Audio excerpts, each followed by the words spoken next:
아멘. 함께 성경 공독하시겠습니다. 오늘 말씀은 요한복음 1장 1절부터 12절까지 말씀입니다. 요한복음 1장 1절부터 12절까지 말씀입니다. 제 성경으로는 신약 142페이지에 있습니다. 저와 한 절씩 교독하시겠습니다. 태초에 말씀이 계시니라. 이 말씀이 하나님과 함께 계셨으니 이 말씀은 곧 하나님이시니라.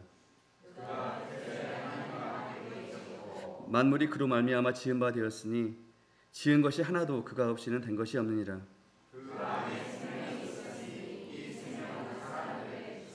빛이 어둠에 비치되 어둠이 깨닫지 못하더라.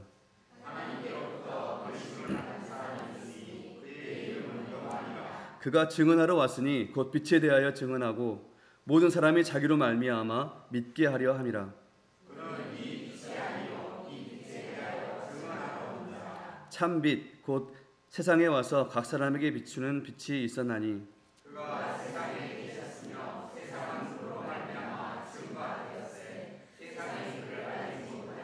자기 땅에 오매 자기 백성이 영접하지 아니하였으나 하는 자 곧 그 이름을 믿는 자들에게는 하나님의 자녀가 되는 권세를 주셨으니. 아멘.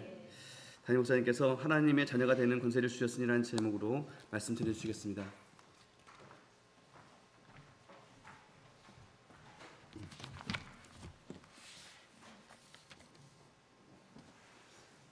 좋으신 아버지 하나님 감사합니다.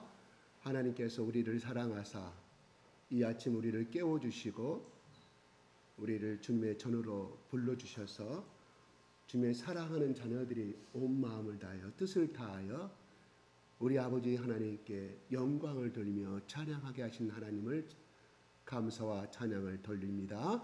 우리 아버지 하나님, 이 시간에 참석한 우리 귀한 하나님의 자녀들입니다. 하나님의 핏값으로 사신 자녀들입니다. 하나님이 택하여 주신 자녀들입니다.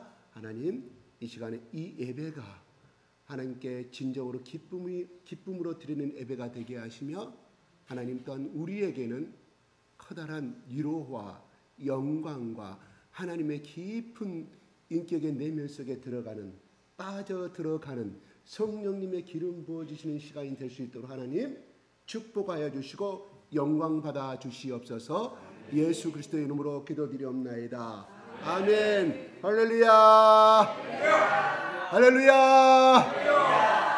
하나님 아버지 사랑합니다. 사랑합니다. 죽도록 사랑합니다.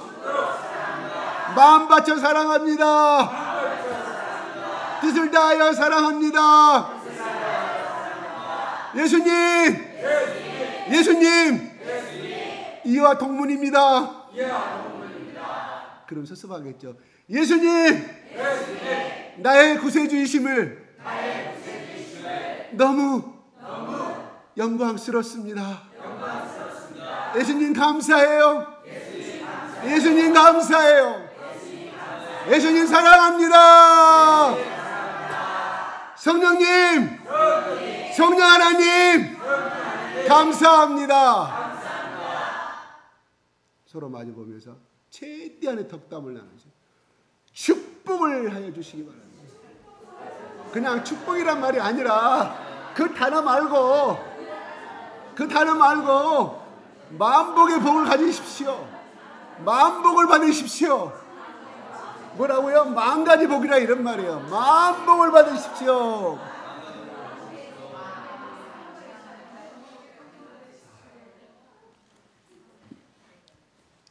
심는 거예요. 심는 거. 심어야만 그것이 나에게 열매를 맺는 거예요. 남에게 축복해 주는 말은 심는 거예요. 심는 거. 근데 우리는 그거를 몰라. 왜요?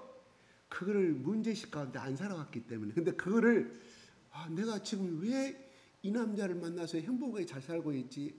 아니 왜 이 여자를 만나서 내가 아들 딸 낳고 잘 살고 있지? 잘 사는 것뿐만 아니라 아파트 1억 싸게 들어갔는데 1억이 올라갔어? 복덕방 부동산 주인께서는 그거는 누가 보지도 않은 거니까 보여주다 보여줄 필요가 없어. 그런데 하나님이 그 사람이 입을 열어가지고 보여줬어. 제일 싸게 샀는데 그 주위 아파트 값은 떨어진대. 그 집의 아파트는 떨어지지 않아. 요즘 아파트 안 떨어진 것이 부자인 거예요. 그죠? 다 아파트 떨어졌어요. 여기도 떨어지고. 그렇게 복을 받는 거예요. 근데 왜 내가 이렇게 복을 받는가? 예수님 때문에, 하나님 때문에 물론 복을 받는 건 맞는데 평상시에 그분이 살아 생전에 지금까지 삶이 계속 축복한 거예요. 되기를. 시기와 물론 속에는 우리가 이 시기와 질투는 없을 수가 없어요. 그렇지만 하나님이 네가 이 땅에서 입으로 고백하고 선포하면 내가 들은다. 네가 입으로 선포한 대로 내가 듣겠다. 그리고 시행하겠다 그랬어요. 듣는다고 해서 왜 들어요? 그대로 내가 시행하겠지 하려고 하는 거예요. 복을 저주를 심으면 저주를 심어주고 복을 심으면 복을 심겠다는 것이 하나님의 약속이거든요. 그러니까 물론 하나님 예수를 만나서 우리가 복을 받는 것은 맞는데 그분이 시키신 대로 상대에게 계속 축복해줘. 어떤 축복? 첫째, 기도. 하나님, 내 친구 어쩌고 저쩌고. 누구 집사님 자녀가 이렇게 힘든데 하나님 복 주셔야겠습니다. 하나님, 누구 집사님이 이렇게 시험에 들었는데 하나님 회복시켜 주시고 하나님 귀한 자녀로 30배, 60배, 100배의 결실을 줘야 되지 않겠습니까? 이게 다 축복을 심는 것이거든요. 오늘 여기서 이런 덕담을 하는 것도 심는 것이고, 그래서 여러분 현재 복 받는 것도 그렇게 복을 심었기 때문에, 아멘? 예, 그렇습니다. 항상 복을 심어주시기 바랍니다. 어떤 자리에 가든 어떤 길은 간에 계속 좋은 말만 하세요. 좋은 말. 그 사람이 갖고 있는 장점이 있잖아요. 99가지는 물론 나쁘지만 한 가지 있으면 그래도 그 사람은 이런 점은 있지 않느냐고 이렇게 말을 하세요. 계속.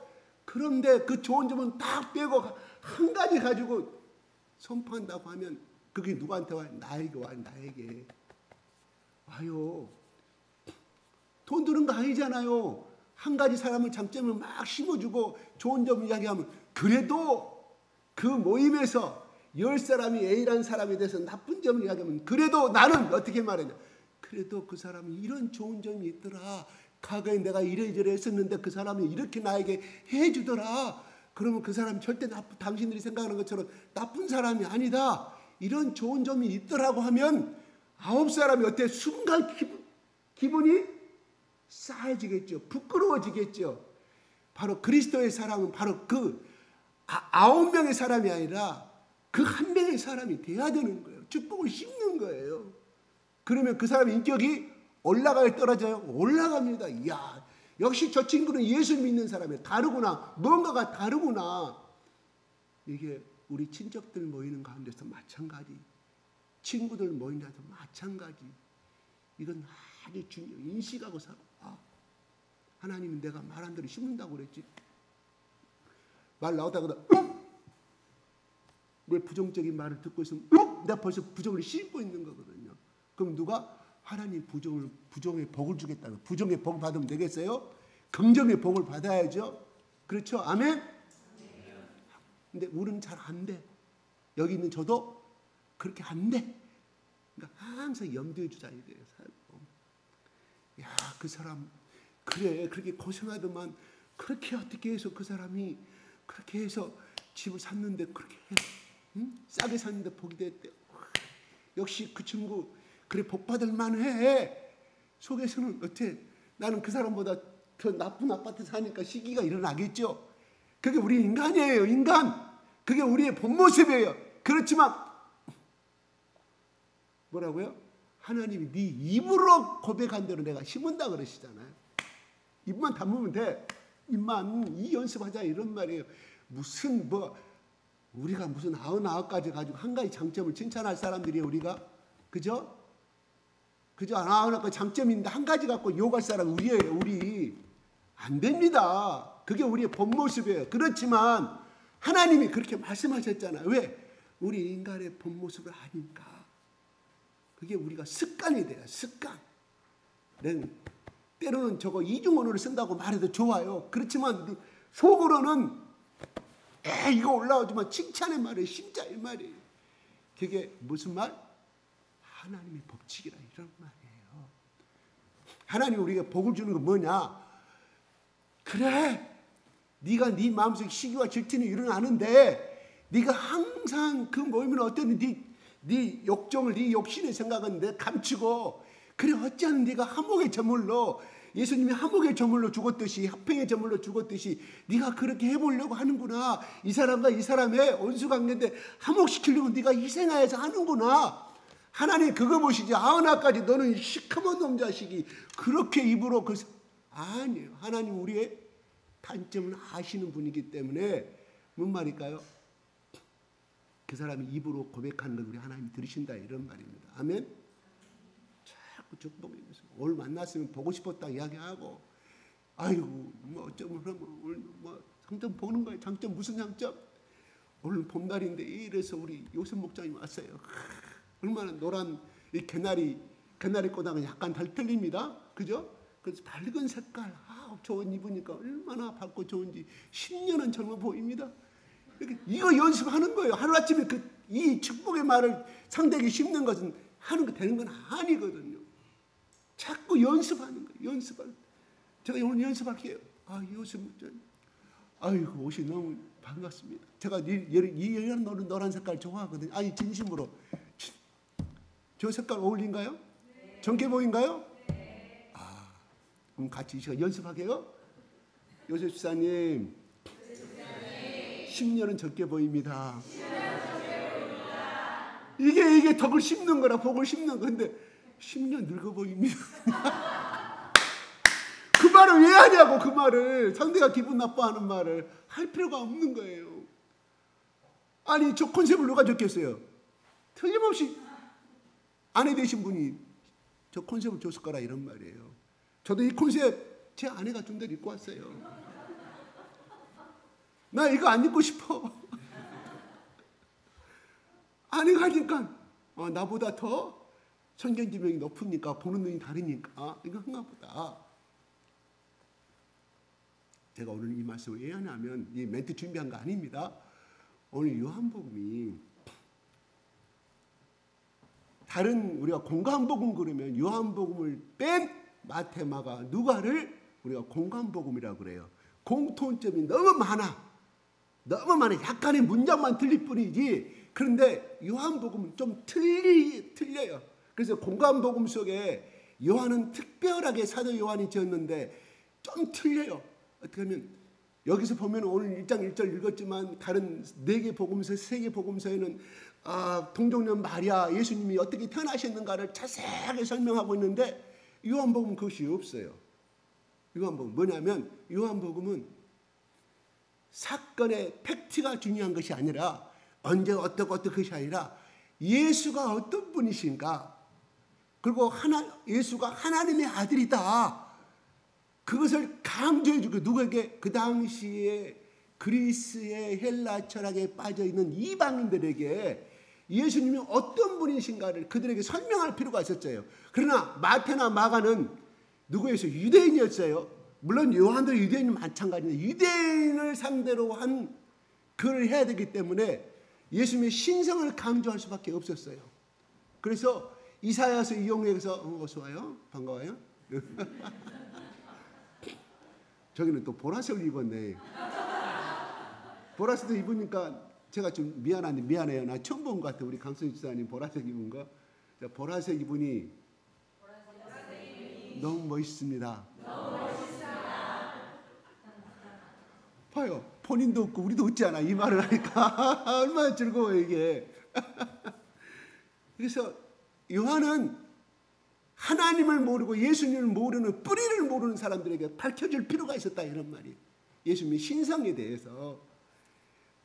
우리가 오늘날 예수 믿는 사람들이, 또 제가 뭐 경주시도 마찬가지로 거기 중국 유학생들 와서 이제 열심히 성경 열심히 공부하고 박사학위 따오면서 이제 보통 박사학위가 여기서 통과가 되면 벌써 이력서를 중국에다 내면은 벌써 박사 논문 통과됐다 그러면 벌써 그쪽에서 연락이 와요. 그래서 그런 제도가 있어요.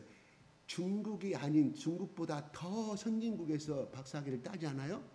그러면 그 학교에다가 내가 지원을 해요. 교수로 지원을 하면 지역마다 다르는데 베이징에서는 그런 혜택이 약해요. 10만 년밖에 안 돼요. 우리나라 돈으로 약 2천만 원. 근데 시골로 갈수록 높아져. 심지어는 한국 돈으로 약 9천만 원. 우리 대학에 왔으니 덤으로 9천만 원 1억을 주는 거예요. 그러면서 또 아파트 사택을 줘요. 그러니까 그 돈 가지고 1억 가지고 아파트를 융자로 받고 아파트를 사고 자기 사는 것은 사택에 교수 사택에 사는 거예요. 적어도 내가 본 사람들이 그렇다 이거예요. 내가 직접 체험한 사람들. 부가 와서 열심히 와서 유학에 와가지고 우리 거기 경주 선교에 복음을 영접하게 돼서 성경을 공부하고 그렇게 해서 돌아갈 때 그렇게 영광스럽게 돌아갑니다. 왜요? 그들은 그들보다 더 선진국에서 박사학위를 땄기 때문에 그만큼 더 인정을 해주는 거고, 그러나 중국 내에서 박사학위 따면 그런 혜택을 없어요. 사택밖에 안 줘. 예. 그런데 자 그들이 갈 때 앞에 나와서 그동안 2, 3년 동안 3, 4년 동안에 이 학교 와서 공부하고 예수를 영접해서 이렇게 돌아가면서 박사학위를 주신 분은 하나님이시고 감사하면서 고백을 해요. 근데 그들 속의 고백이 적어도 10명 다 예수님에 대한 고백은 적더라 이런 말이에요. 제가 거기에 대해서 상당한 문제점을 가지고 들어갔거든요. 무슨 말이냐? 하나님 아버지에 대해서는 감사하는데 예수님에서 감사하는 대목이 없어요. 무슨 말일까요? 예수님을 통한 하나님이 아니라 예수를 만나기는 만났어도 너무 약하게 만났다는, 적어도 소감을 통해서 들어볼 수 있다. 그들의 고백을 통해서. 무슨 말이냐? 우리들 속에도 마찬가지예요. 예수님은 그래 훌륭한 분이신지 알기는 아는데 예수님을 하나님화 인격화시켜서 하나님으로 인정하는 것은 드물어요. 그러나 성경은 구약도 예수님이요 신약도 예수님이십니다. 하나님은 물론 여호와 하나님이라고 분명히 누구에게 나타나셔요? 출애굽기 2장 3장에 나타나잖아요. 호렙산 죽이나 대낮에 불은 불꽃은 있는데 연기가 없는 곳에 당신은 누구입니까? 나 여호와 하나님이라고 그러는데 나를 위하여 네가 가라 그랬을 때, 내가 이스라엘 백성들 앞에 바로 앞에 섰을 때 당신은 누가 나를 보내서 이 땅에 왔다고 말씀할까요? 이곳에 왔다고 말씀할까요? 당신 누구입니까? 그랬을 때 나는 나다고 말합니다. 뭔 말이냐면 내가 스스로 있는 자라고 고백을 해요. 누가? 하나님이 모세 앞에.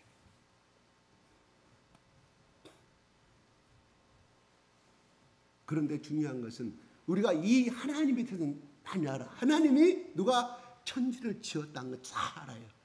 그런데 예수님이 천지를 지었다고 하면 예수님이 인간의 예수인데, 연약한 예수인데 십자가 앞에서 맥을 못 치고 돌아가신 예수님이신다고 생각하지 강한 예수님으로 생각하지를 않아요. 그저 사랑의 예수님, 하나님보다는 덜 엄격하고 하나님보다 덜 전능하고 하나님보다 조금 훨씬 못한 그냥 인간의 예수를 우리는 더 많이 생각하고 살아갑니다. 그런데 분명히 예수님은 그렇게 말씀했어요. 나를 본 자는 곧 아버지를 본 자고 곧 내가 하나님이라고 말씀했어요. 성경은 그렇게 신구약의 모든 것을 예수는 그리스도시고 예수는 하나님이시고, 다만 여기서 깊이 들어가면 또 이제 삼위일체론이 나오긴 나오는데 우리가 보편적으로 알기로 하나님은 한 분이신데 성자 하나님, 성령 하나님, 성부 하나님으로 우리가 구체적으로 나누기는 않아요. 그러나 하나님이시다, 한 분이시다. 중요한 것은 창세기 1장에 천지를 창조하시되 우리 가라고 말씀하였습니다. 우리가 천지를 우리 가라고 말. 우리가 뭐예요? 성부와 성자와 성령이라고 말씀하는, 신약의 성부 성자가 아니라, 성자 성령이 아니라 창세기 1장 1절부터 바로 천지를 창조하신 분은 삼위일체 되신 세 분은 세 분이신데 한 분이신데 하나님이 창조하셨다. 고로 성령님도 하나님이시요 성자 예수님도 하나님이시다. 이런 말이에요. 그래서 우리는 예수 이름으로 선포하고 예수 이름으로 명령하고 선포할 때 하나님의 이름으로 선포하면 더 나을 것인데 예수는 인간 성자 예수, 그냥 목마르면 목이 마른 예수, 또 십자가에서 그냥 창에 찔리신 돌아가신 예수, 인악한 예수를 생각합니다. 아니오시다. 인간의 육신의 몸을 입고 왔기 때문에 인간의 한계를 못 벗어난 것 뿐이시지 근본은 그분은 누구라고요? 하나님의 본체시라고 그랬어요. 하나님이신데 우리의 인간의 모습으로 오셨다. 왜 오셨냐? 왜 오셨냐? 똑같은 하나님의 모습, 인간의 모습으로 동등하게 보여줘야만이 인간들이 그걸 깨달을 수 있기 때문에 제가 자주 이야기하지만 내가 기르는 사냥개하고 하나가 되려면 어떻게 되겠습니까? 내가 사냥개가 되지 않은 이상은 그 개와 내가 애중히 키우는 그 개와 하나가 될 수 있다 없다? 없다. 그거예요. 그래서 내 새끼한테 이 사랑을 보여주려면은 그 개와 똑같은 어미가 되어서 해야만이 그 새끼가 따라올 거 아니에요. 그래서 하나님이 선택한 방법이 바로 예수를 이 땅에 인간의 모습으로 보내줘서 사랑을 나타내고 똑같이 연약함을 채우라고 똑같이 목마른가 똑같이 피곤해 잠을 자는 이런 모습을 보여줘야 인간들이 이 인간들이 내 사랑을 알시겠구나, 내 뜻을 받아들일 수 있겠구나 생각해서 하나님 내리신 결정이었다 이런 말이에요. 그래서 그 약속은 우리가 잘 알다시피 아담과 이브가 죄를 범한 그 이후부터 창세기 3장 15절 즉각 하나님이 선포하시고 계획하시는 것이 바로 신약에 와서 나타나신 우리는 바라보게 됩니다. 그래서 우리가 오늘 요한복음 1장에 보면은 태초에 말씀이 계시라고 말합니다. 태초란 말은 무슨 뜻일까요? 그래, 영어 성경 그래요. NIV 성경 in the beginning이라고 나와 있습니다. 그 다음에 창세기 1장 1절에 in the beginning 태초에 똑같은 말로 나와 있어요. 그러나 창세기 1장 1절에 태초에 하나님이 천지를 창조하시니라. 오늘 본문의 말씀 태초에 하나님이 태초에 말씀이 계시니라. 이 태초란 말은 틀려요. 단어는 똑같은데 거기에 나오는 태초는 어떤 시간의 시작을 이야기합니다. 그러나 오늘 여기에 나오는 태초는 그 이전의 태초를 이야기하는 거예요. 다시 말해 과거의 시작과 끝이 없는 태초를 이야기하는 거예요. 무궁무진한 옛날 시작이 없는 태초를 이야기하는 것이요. 창세기 1장에 그 태초란 말은 천지를 창조하시기 전 그 시점을 이야기하는 거예요. 이해하셨어요? 틀려요. 이건 원문이 틀린 말이에요. 그러나 성경에서는 그것을 해석할 단어가 없기 때문에 한국말로 그냥 한자 말을 이용해 태초라고 말씀을 하고 있습니다. 뭔 말이냐? 이 땅에 이 우주가 생기기 전에 또한 지구가 창조되기 전에 우주 만물이 창조되기 전에 누가 있었다? 말씀이 계시니라고 말합니다. 좀 헷갈립니다. 이게 오늘 말씀에 말씀 우리는 그냥 예수님을 생각하셔요. 예수님이 태초에 예수님이 계셨다. 우리가 생각하는 오늘 성경 본문에 나오는 말씀도 맞지만 이걸 예수님이 계셨다고 생각하세요. 이 더 깊이 들어가니까 의인화시킨 거예요. 의인화. 누구에게?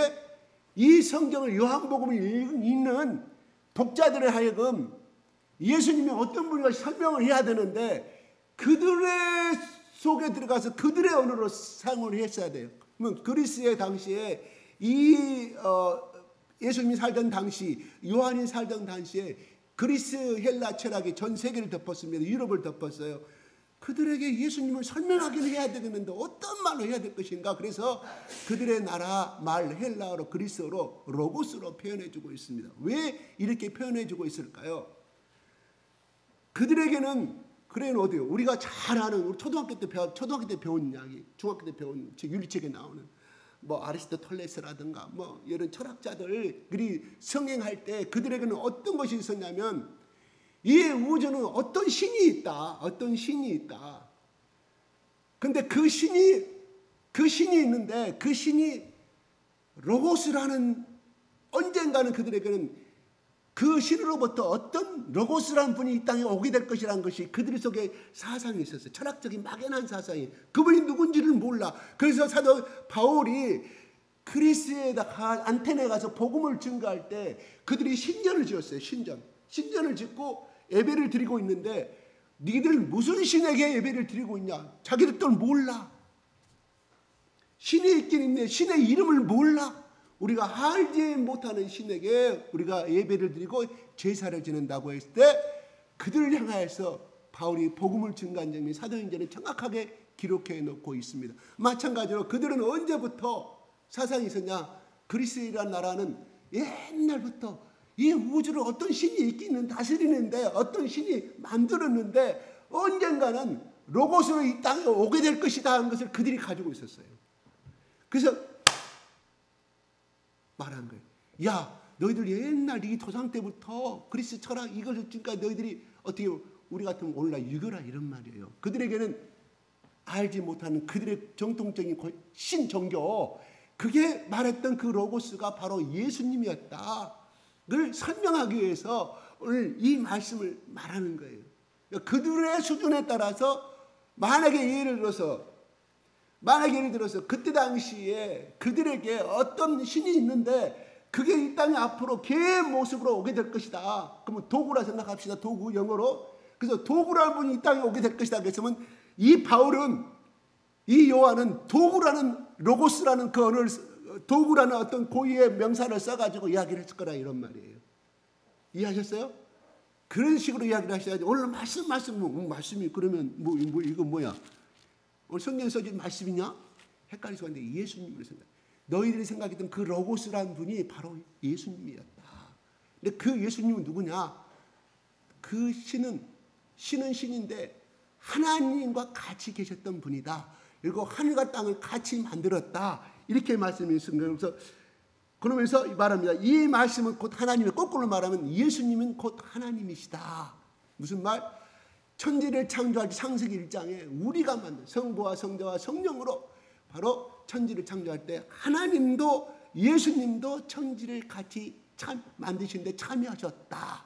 근데 그분은 만들어진 피조물이 아니라 태초부터 영원전부터 계셨던 분이다 하고 이야기를 해주고 있는 거예요. 2절 보겠습니다. 시작. 3절 보겠습니다.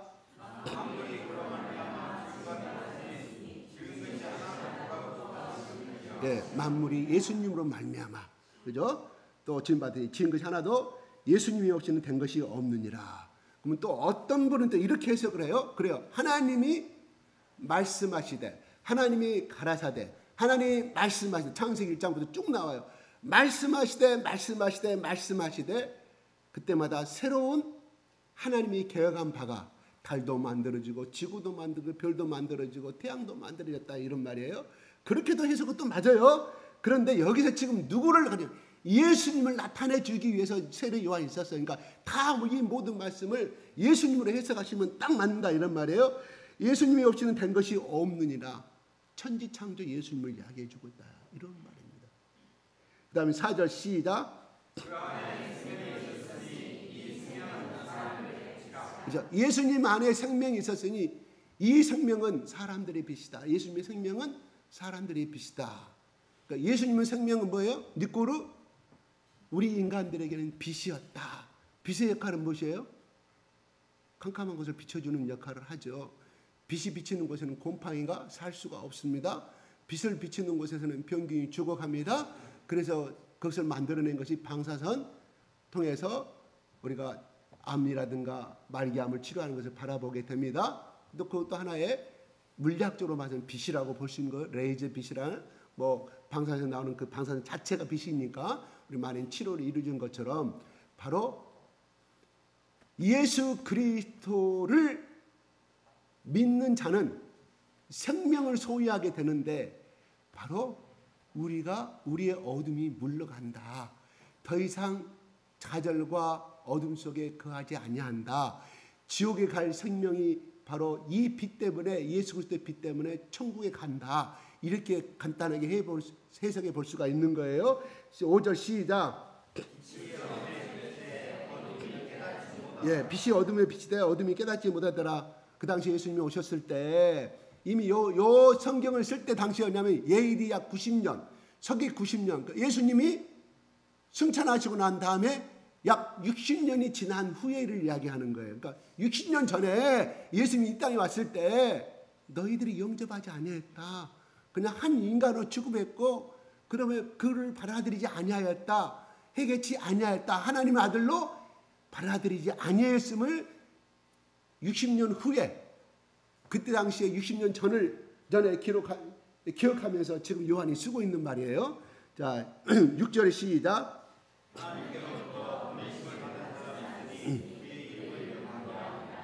예, 하나님께 보내심을 받는 사람이 그의 이름은 요한이라. 자, 이 요한 어떤 사람이냐? 시작.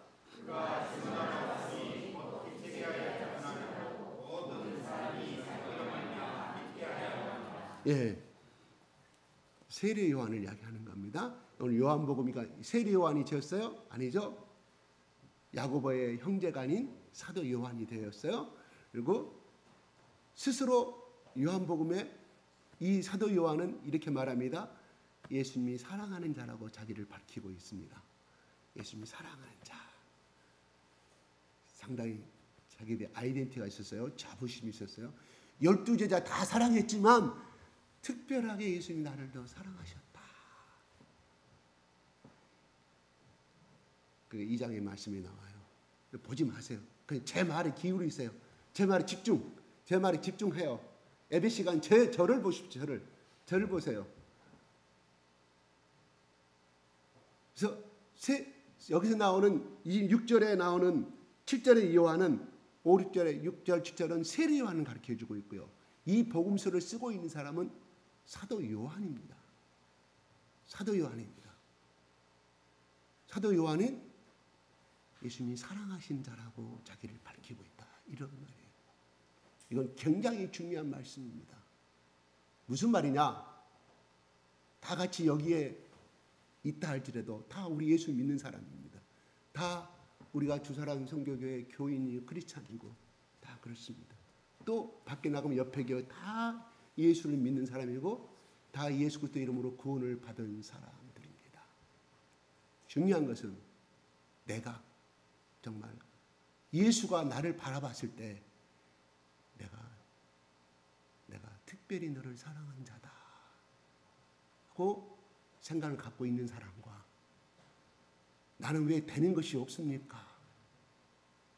나는 왜 이때 이 모양입니까? 하나님은 원망하는 사람이 있다. 이런 말이에요. 두 번째는, 세 번째는 그저 그렇게 살아가는 사람이 있다. 이런 말이에요. 제가 처음에 소대에 뭐라고 그랬어요? 심은 만큼 거두는 거예요. 심은 만큼. 신두교 사상처럼 기차를 타고 가다가 그 제일 높은 곳, 제 상단에 올라가서 하다가 전기 감전에 죽은 사람도 있고 나오잖아요. 그 신의 뜻이래요. 힌두교의 신의 뜻이래요. 아니 위에 올라가 타게 올라가 타가는 전기 감전돼서 분명히 죽을 걸 아는데 그게 신의 뜻이에요. 스스로 그 길을 올라갔잖아요. 그거 신의 뜻이라고 말할 수 있냐 이런 말이에요. 그래서 어떤 사람 같은 힌두교를 믿더라고. 어찌하여 똑같이 그 지붕 위에 올라가서 산 사람이 있는데 우리 남편만 데려가냐고 말합니다. 불공평한 신이라고 이야기합니다. 그러나 어떤 사람은 이렇게 본인이 거기에 올라가서 닫혀놓고 힌두교의 신을 원망할 수 있느냐고 힌두교인들이 하는 말이에요. 저도 우연히 읽었어요. 마찬가지예요. 분명히 성경에는 가지 말라, 하지 말라. 그러면 가지 말라는 것은 무슨 말일까요? 위험하니까, 사단의 밥이 되니까, 우리의 생명을 뺏기게 되는 것, 지옥에 가는 길이니까, 우리의 갖고 있는 모든 재산과 생명이 있는 파산이 일어나는 길이기 때문에 하나님이 막으신 거고, 이렇게 하라, 저렇게 하라. 지금 여러분 읽고 있는 성경 말씀에 신명기 말씀이 나오잖아요. 축복의 길과 저주의 길 말씀이 나오잖아요. 축복의 길을 섰어요. 우리가 복 받는 길이 섰어요. 그럼 무슨 말일까요? 그 길을 가지 않으면 무슨 말일까요?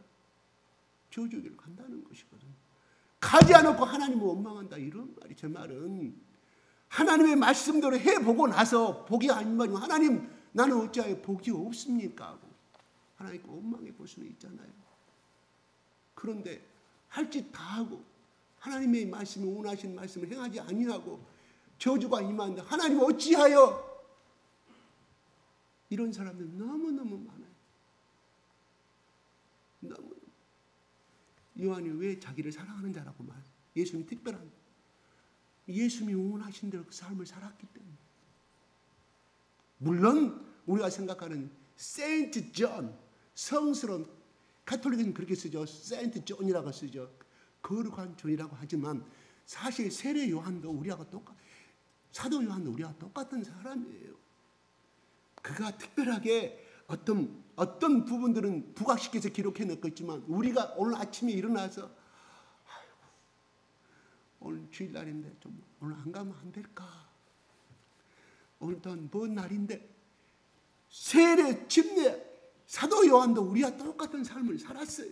다만 그것을 스스로 자기의 노력과 자기의 의지를 꺾어버리고 부인하고 그렇게 자기의 육신의 삶은 이것인데 추구하는 삶은 이것인데 예수님이 이렇게 말씀하셨지 그렇게 하지 말라고 말씀하셨지 내 계명을 사랑하는 자라야 나를 사랑한다고 말씀하셨지 그래 내가 이렇게 선택했던 내가 계명을 사랑하지 않음으로 지키지 아니함으로 뭔 말이에요?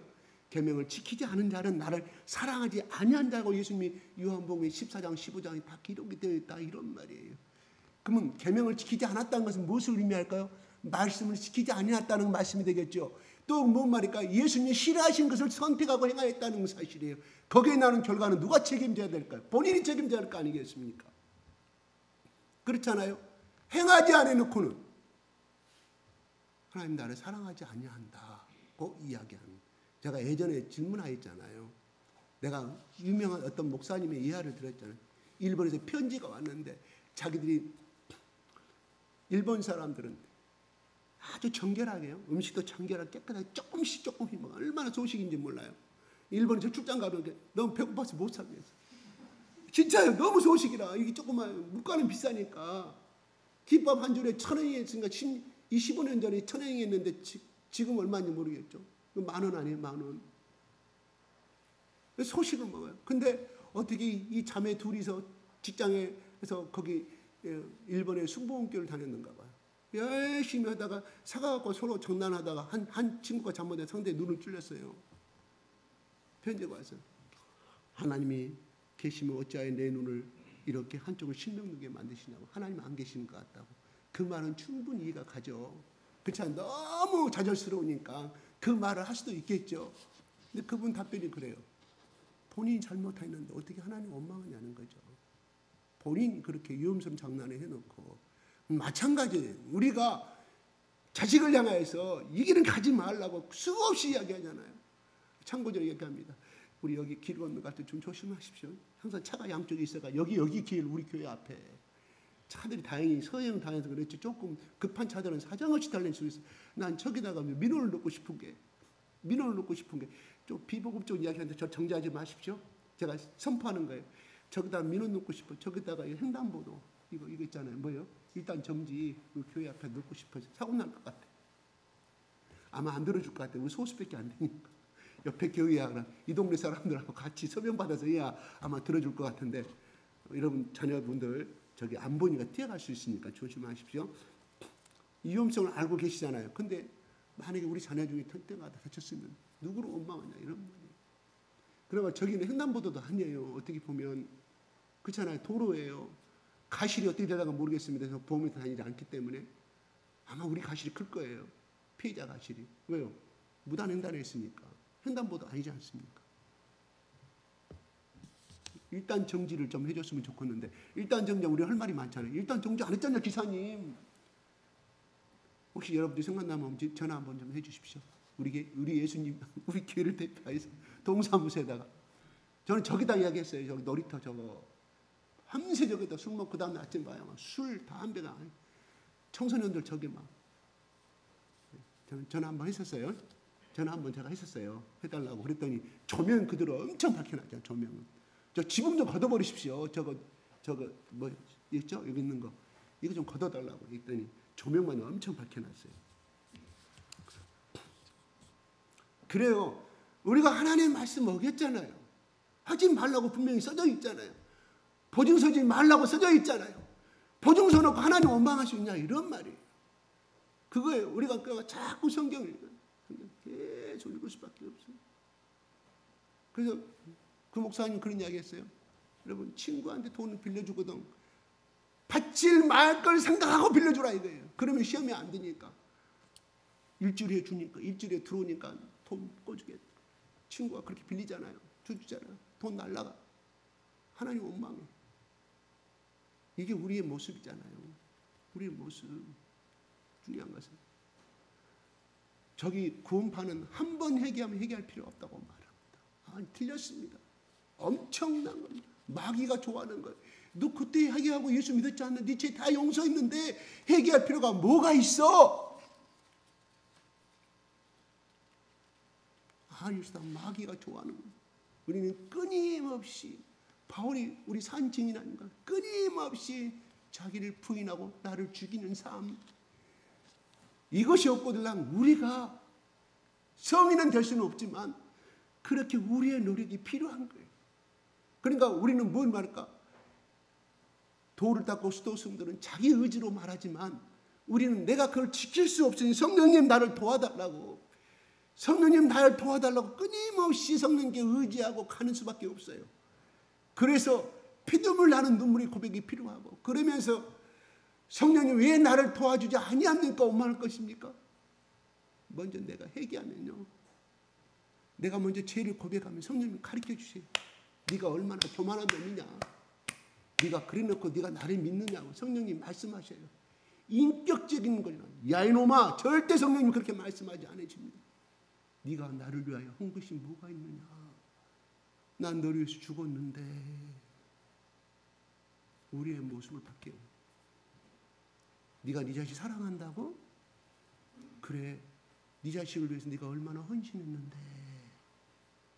자기를 돌아보게 하는 것이 바로 예수님이요 성령님이십니다. 그래서 우리는 끊임없이 회개해야 돼요. 회개치 않으면요 교만해져요. 그래서 내가 이 교회 다닌 지가 몇 년인데, 내가 그래도 어떤 사람인데, 자꾸 마귀를 우리에게 심어주는 것. 그것이 예수 그리스도 안에서 정상적인 프라이드 자부심은 좋은데, 그게 하나님의 공의를 실천하는 의가 아니라 나의 의를 실천하는 의다, 이런 말이에요. 그 말은 뭔 말일까요? 나의 의는요 마귀가 좋아하는 겁니다. 나의 의는 사탄이 좋아하는 겁니다. 지옥 가는 척정의 길입니다. 저주받는 척정의 길입니다. 이게 길이에요. 자꾸 나 정도면 신앙이 괜찮지? 아니오시다. 마귀가 주는 음성입니다. 바울은 오직 했으면 나는 날마다 죽노라고 말씀. 자꾸 자기 교만이 오고 자기 의가 올라오니까 나만큼 순교당한 사람, 난 지금 39대를 내가 3번이나 맞았어요. 배가 파손당하고 돌로 쳐 죽으면 우물가에, 저 우물 속에 처박혔을 때 나를 건져올리는 그 의가 얼마나 많겠냐고요. 바울처럼 베드로도 물론 핍박받은 건 맞아요. 그런데 따라갈 수가 없는 거예요. 바울을 따라갈 수. 바울이 자기 의가 얼마나 많이 나타났겠어요. 그때마다 나는 죄인 중에 개수로다. 죄인 중에. 스스로 자기를 억압하는 거예요. 자기 스스로 세상을 먹이는 거예요. 교만하지 않고 버림받으려고. 내가 복음을 열심히 전하는데 내가 버림받으면 무슨 소용이 있겠느냐. 바울이 고백합니다. 이게 바로 바울의 자세예요. 우리는 예수님 따라가는 거 저다 두자고요. 우리 인간의 모습을 가진 우리 그냥 바울을 보자는 거예요. 바울을. 그래서 우리 끊임없이 내가 무릎 꿇지 아니하면, 왜 우리는 기도하면서 무릎을 꿇을까요? 제가 창세기 공부해서 말했죠. 복의 근원이 뭐라고요? 복의 근원이, 복이라는 그 헬라 히브리어의 뜻이 뭐라고요? 네? 항복이야, 항복. 무릎 꿇고 항복하는 것을 제가 복의 그 원래 그 히브리 온 뜻이 그렇다니까요. 무슨 말일까? 내가 하나님 앞에 무릎 꿇고 하나님 나 살려주십시오. 나는 당신이 살려주면 내가 살아갈 수 있고, 하나님이 당신이 은혜를 줘야만이 이 땅을 내가 살아갈 수가 있습니다. 내 생명은 당신 것입니다. 이런 말이에요. 그런 사람만이 하나님께서 복을 주신다. 이런 말이에요. 그 복의 의미가 그렇다. 무릎 꿇는다. 두 손 들고 무릎 꿇는다. 물론 우리가 내 재산을 다 바친다 하더라도 우리는 자랑할 것이 없습니다. 그 신앙을 가진 자가 정상적인 사람입니다. 그런데 우리는 조금 해놓고 뭐 잘한 것처럼 끊임없이 사탄은 우리에게 심어줍니다. 아니옵시다. 바울은 얼마나 자랑할 수 있었잖아요. 예수님이 12제자들이 삼천천까지 갔다 온 거 있었어요? 적어도 사도 바울이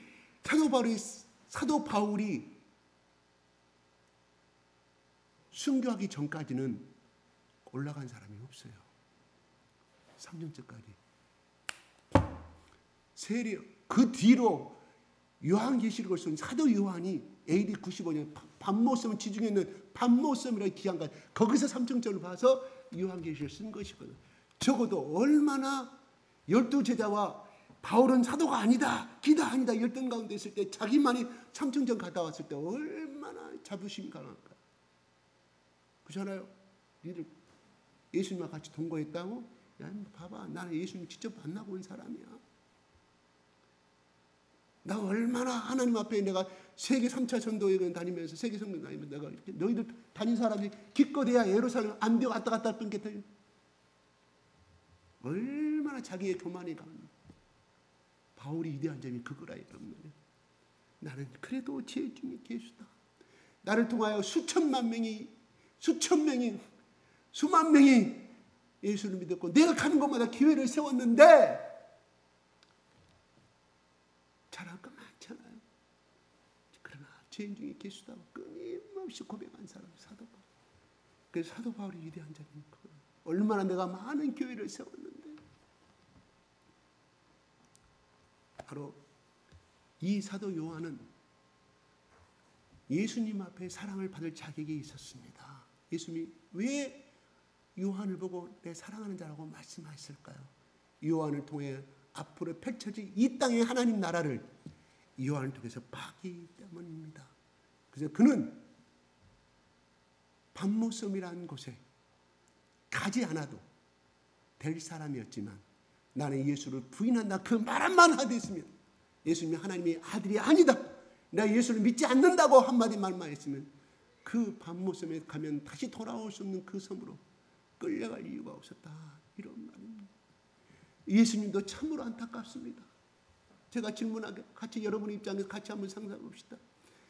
예수님이 하나님의 아들이라는 것을 부인만 했다고 하냐.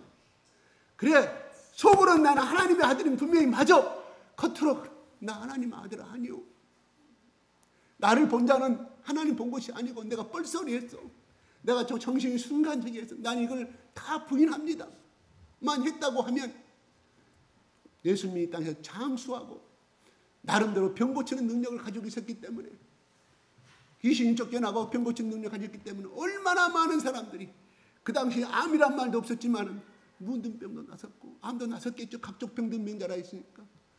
그래서 우리나라 같으면 4대 문 안에 양반집 대문 억만장자를 가진 사람 의원들한테 많이 다녀도 하지 않은데 예수님 앞에 나가서 병 낫고 아기를 낳게 되고 문둥병이 났을 때 가난한 사람은 바칠 것이 없었겠지만 그 당시에 갑부들은 막 그렇잖아요. 갑부들은 막 감사함 들고 막 들어왔을 거 아니에요. 막 생명 살려줬다고 막. 예수님은 떼부자가 될 수가 있었어요. 내가 하나님의 아들이 아니라고 말만 했다고 하면 그렇잖아요. 제 말이 틀렸나요? 제 말이 틀렸어요? 오늘날에도 그런 능력 가진 사람들은 그렇게 살고 계시더라. 예수님은 얼마든 더 큰 떼부자가 갑부가 될 수 있는, 그래 예수님은 선택하지 않아요. 거저 받으니 거저 주었고 그 다음에 하나님의 아들임을 이 땅에 나타내서 왜요? 그 길을 가야 되기 때문에. 하나님의 아들이란 걸 부인만 했다고 하면 십자가 길을 가지 않아도 됐습니다. 떵떵거리고 살다가 그렇게 인생을 마감할 수가 있었습니다. 자손 대대로 재벌의 집안으로 살 수가 있었습니다. 예수님은 그 길을 선택하지 않았어요. 오늘 마찬가지입니다. 오늘 말씀대로 9절 한번 볼까요? 시작.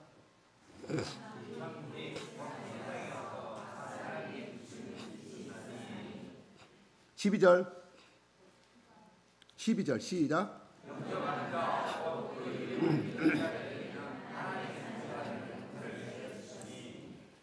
예. 사도 요한은 이야기합니다. 그 이름을 영접하는 자에게는 하나님 자녀가 되는 권세를 주셨다. 그 이름이란 뭔 말일까요? 예수 그리스도, 예수는 그리스도이라심을, 메시아임을 영접하는 자에게는 하나님의 자녀가 되는 권세를 주셨다. 특권을 주셨다. 특권을 주셨다. 무슨 말일까요? 하나님 자녀가 아닌데 하나님 자녀로 인정해 주겠다는 거예요. 무슨 말일까요? 무슨 말일까요? 그 당시에 하나님이란 것은 유대인들에게는 넘볼 수 없는, 번잡할 수 없는 그들의 위대한 왕이었습니다. 위대한 신이었습니다. 그런데 바로 그분의 아들과 딸이 되는 권세를 주셨다. 이런 말입니다. 무슨 말일까요? 어느 날 가난하게 태어나 종노릇 할 수밖에 없는 종의 신분에서 양반의 신분이 되고 양자로 입정이 돼서 대감마님의 아들이 되고 그 다음에 모든 재산을 상속받을 수 있는 똑같은 본 자식의 자녀들과 똑같은 지위를 누리게 되었다. 이런 말입니다. 우리 배너 영화에 보면 그건 나오잖아요. 배너 영화. 찰스 웨스턴이 종으로 끌려가서 열심히 배 밑바닥에서 둥둥둥 돌 때리면 밑에서 종들이 열심히, 노예들은 열심히 노예를 짓다가 그 배가 파손되니까, 그 당시 그 배에 탔던, 전쟁에 의해서 그 배가 파손돼 버리니까 그 배에 탄 로마의 한 장군이 물에 빠져 죽어가니 이 찰스 웨스턴이 끼어들어 가지고 그 사람을 건져내잖아요. 그래서 로마로 돌아올 때는 그 사람이 양자로 입적이 된 영광을 누리게 됩니다. 그죠? 뭔 말일까? 양자가 됐다는 것은 그 자식들이 가지고 있는 모든 특권을 누린다는 뜻이에요. 마찬가지로 우리는 죄의 자녀였고 지옥에 가서 마귀의 자녀였지만 우리는 예수 그리스도를 믿음으로 말미암아 하나님의 자녀가 되는 특권을 얻게 되었다. 이 사도 요한의 고백입니다. 그래서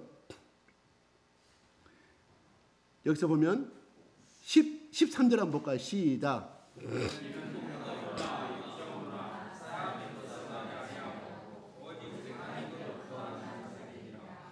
예, 오직 하나님께는. 우리는 육신의 자녀는 김씨의 혈통을 가졌고 유씨의 혈통을 가졌고 박씨의 혈통을 가졌지만, 그는 육신의 혈통은 그렇지만 우리는 이미 영적으로 하나님의 자녀가 되었음을 요한은 이 글을 읽는 독자들로 하여금 선포하고 있습니다.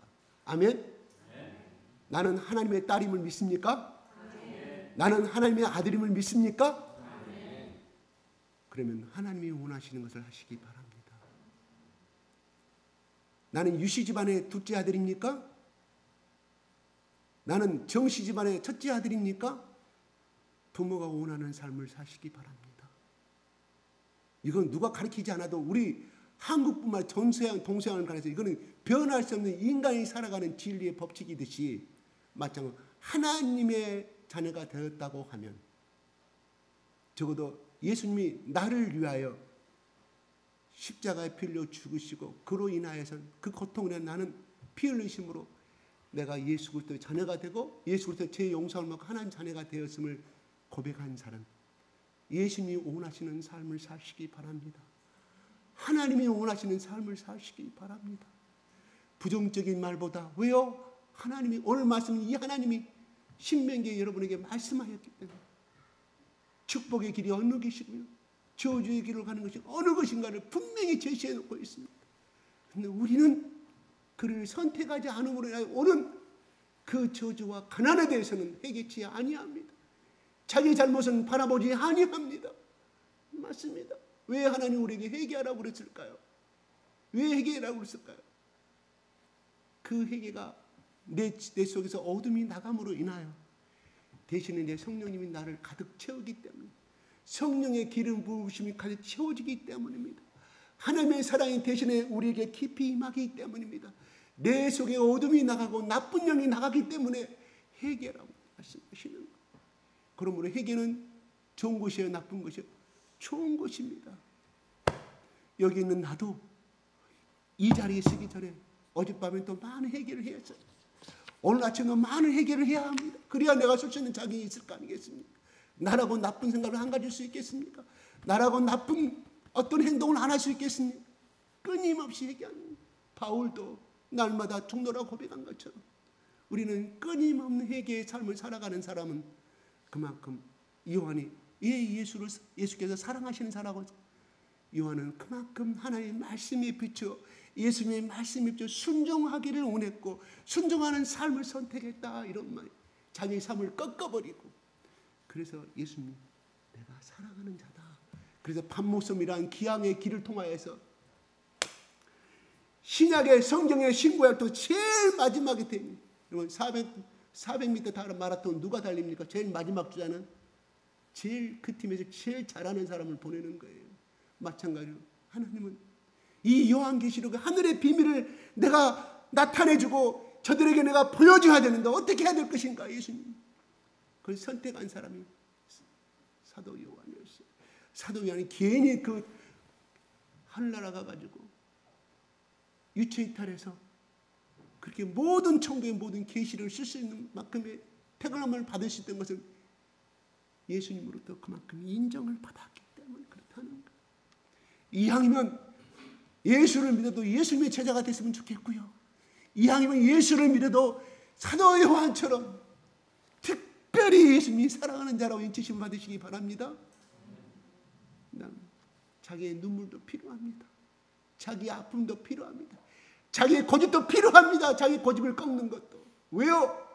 내 고집은 나의 의를 주장하는 것이기 때문입니다. 성경에 나온 말이잖아요.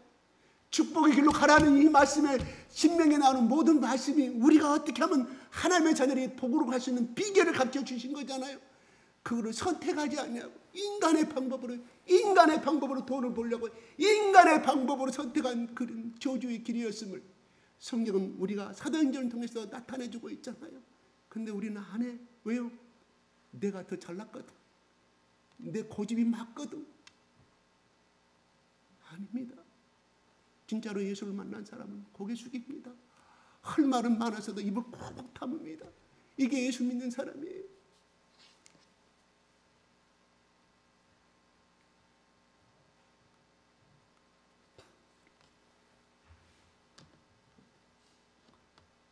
오늘 여러분 이 말씀이 끝나고 기도할 때 다른 거 하지 마시고요.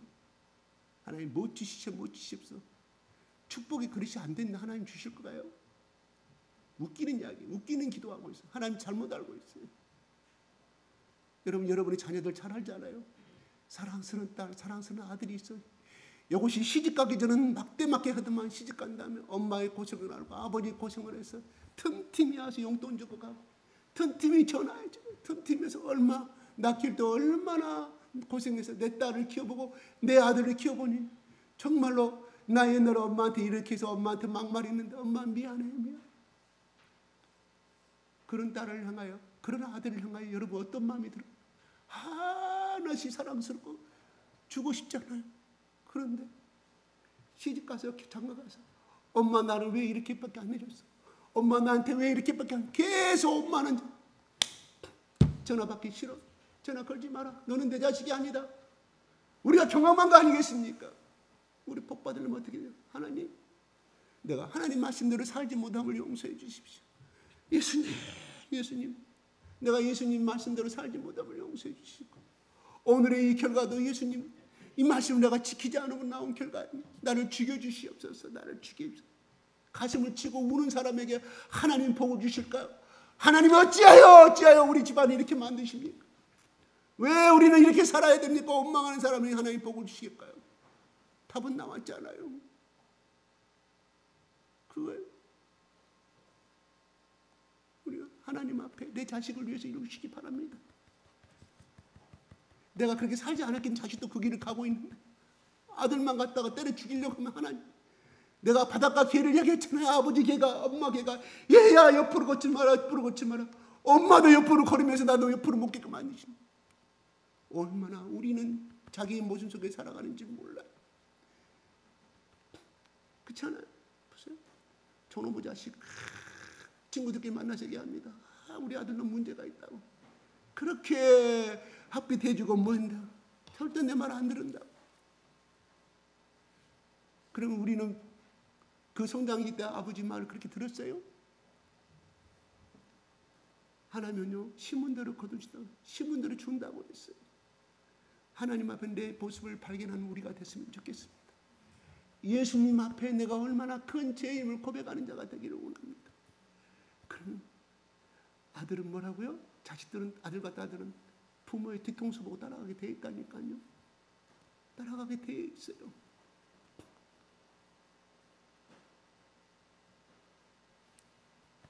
하나님은요, 앞에 나와서 뭐 너희들 재물 바치고 오란 거야. 너희 상한 심령은 상한 심령. 내가 하나님 말씀대로 살지 못하면 하나님 용서해 주십시오. 내가 하나님 말씀대로 내 뜻대로 살면 용서해 달라고. 그런데 중요한 것은 그렇게 고백을 하지 않는데도 중요한, 그것을 모른다는 사람이 있다는 것도 불쌍하다는 거예요. 그럼 내가 오늘 아침에 이 말씀을 전해야 될까요? 다 같이 복받고 잘 살기 위해서 하는 거예요. 그래도 우리 교인들은 잘 살고 있어요.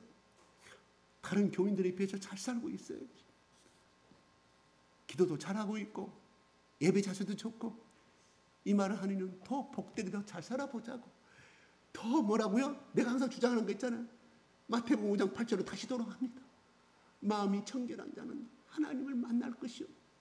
하나님 만나면 하나님과 나하고 하나 된다는 뜻이요. 하나님을 내가 소유한다는 거죠. 하나님이 나를 소유한다는 이런 말이에요. 그러면 깨끗이잖아요. 깨끗해요. 모든 복이 들어올 수밖에 없잖아. 하나님을 만난 자인데, 근데 마음도 청결하지 않으면서 내 욕심 열심히 청결하면서 해놓고 나서 하나님 아니시다. 정말로 제가 봤을 때 하나님 말씀대로 살아가는 사람이 고난에 빠질 때는 정말 가슴 아파요. 정말 가슴 아프고, 하나님 제발 좀 저 사람에게 정말 좋은 짝 좀 주세요. 좋은 배필을 주세요.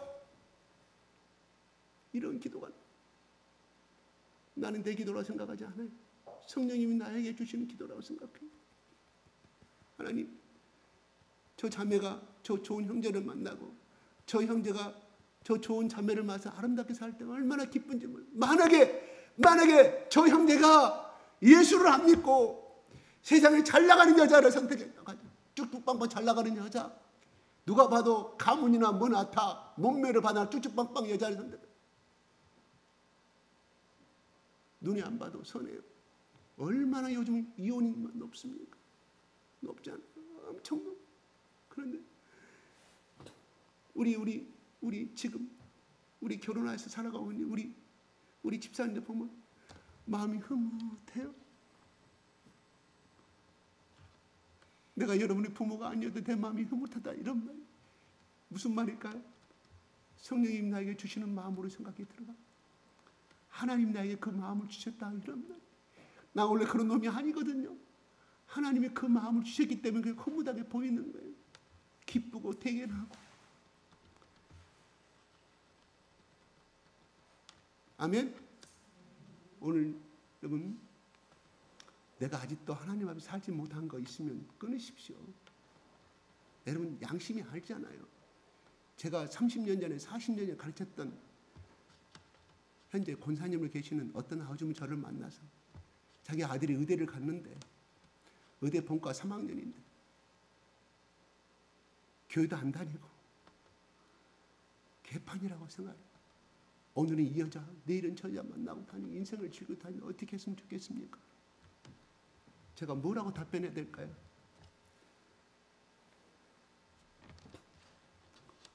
뭐라고 답변해야 될까요? 하나님께 물어보세요. 그랬어요. 하나님께 물어보세요. 성령님께 물어보세요. 성령님이 가르쳐 줍니다.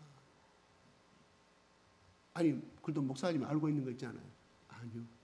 나는 인간이라 나도 내 자신 마음대로 못하는데 어떻게. 성령님께 물어보시면요, 그 아들이 왜 그렇게 가는가를 가르쳐 줄 것입니다. 가르쳐 줄 것입니다. 모르겠습니다. 지금은 2년 전에 내가 만나서 있었던 이야기입니다. 오늘 말씀 이야기합니다. 영접하는 자, 그 이름 믿는 자는 하나님의 자녀가 되는 권세를 주셨다고 이야기합니다. 하나님의 자녀가 되셨다고 하면 하나님의 자녀답게 행동하십시오. 하나님의 자녀답게 말씀하십시오. 정말 이 말이 지금 내가 하고 있는 말이 예수님이라면 이 자리에 앉아서 이 말을 내가 해야 되겠습니까? 하는 물어보시고 답변하시 말씀하십시오. 아니었을 때는 가슴을 찢고 얘기하십시오. 끊임없이 우리를 끊어야 됩니다. 적당히 합리하면 재수가해서 그 사람 머리만 커지지 마음은 강팍해져가요. 교만해져가요. 머리만 커지고 복이 안 임합니다. 절대로 복이 안 임합니다. 하나님은 그렇게 하신 대로 주시더라고요. 제가 지금까지 40년에 45년 약 50년의 신앙생활을 지금 하고 있는데요. 다 그렇게 복되게 살더라고요. 같이 나랑 신앙생활했던 사람들. 빗나간 사람들 없어요. 왜? 그 부모가 그렇게 복되게 사니까 자녀들도 그 복을 받더라고요. 잠시는 빗나갈 수는 있는데 다시 돌아오더라고요. 왜요? 부모님이 그렇게 살고 있기 때문에 돌아올 수밖에 없죠. 그런 건 나이의 성숙도, 나이에서 오는 신앙의 성숙도 하나님 결국은 데려오시더라고요. 빗나간 둘째 아들 그 사람이 몇 년 만에 돌아온 줄 몰라요. 그렇죠? 그래 우리가 성경에 한 대로 돼지 주업료를 먹으니까 어쩔 수 없이 아버지가 돌아왔어요. 그러나 그 사람에게는 물론 환경이 그렇기 때문에 하지만 떠나가서 1년, 2년, 3년, 4년, 5년, 10년 살아보니 세상이 자기가 생각했던 세상이 아니다라는 거예요. 나이에서 오는 신앙의 성숙도라 이런 무슨 말일까요? 우리가 희망을 갖자는 것입니다. 눈에 보이는 것이 다가 아니니까 언젠가는